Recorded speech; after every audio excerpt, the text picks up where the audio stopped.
Well, Joseph Haynes Davis is a U.S. criminal lawyer. He joins me now from Orlando in Florida. Joseph, always good to speak to you.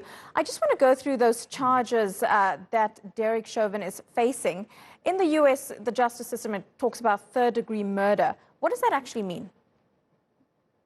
Well, in this instance, he has a charge of third-degree murder.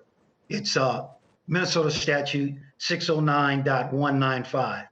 It's without regard for human life, without intent, but with a deprived mind. And I am kind of paraphrasing that particular statute. And that's what it means under Minnesota law. But I also wanted to speak to what the officer just said before me. I wanted to let your viewers know that an article just came out yesterday in the Washington Post speaking about police peer intervention. And I believe that that is what needs to be instituted nationwide in this great country of ours for police who review and see rogue behavior in the instant moment, act on behalf of the citizenry and save that citizen from major injury and death.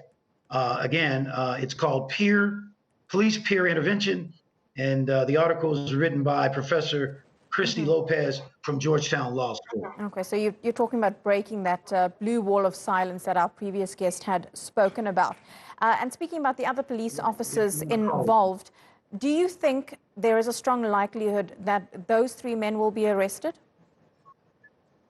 Yes, I believe so. And I believe what is probably taking so long, the prosecutor in Minnesota, in Minneapolis, is looking at the statutes and looking at particular charges via the statutes that will stick, that will make sense.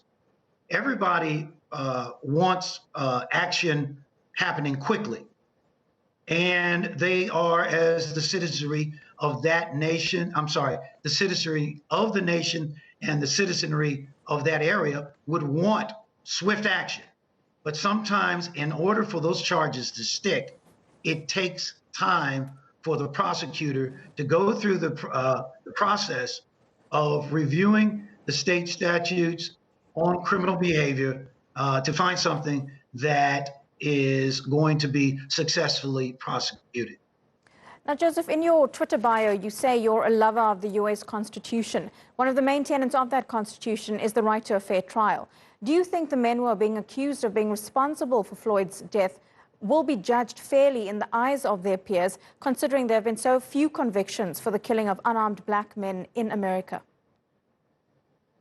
Well, thank you for that question. That's all we can hold on to in this great nation of the United States of America, and that is the Constitution and the presumption of innocence until found guilty. That's all you can hold on to. And I believe, given the charges that have been set forth against Officer Chauvin and what may come and what is hoped to probably come against the other officers involved, along with this demonstration and unrest, the prosecutor knows that it is important to find statutes and find charges that will stick, and hopefully a jury will be paneled to objectively render justice in this situation. Justice is something that everyone here in this case is asking for. Joseph, thank you so much for your time. Appreciate it.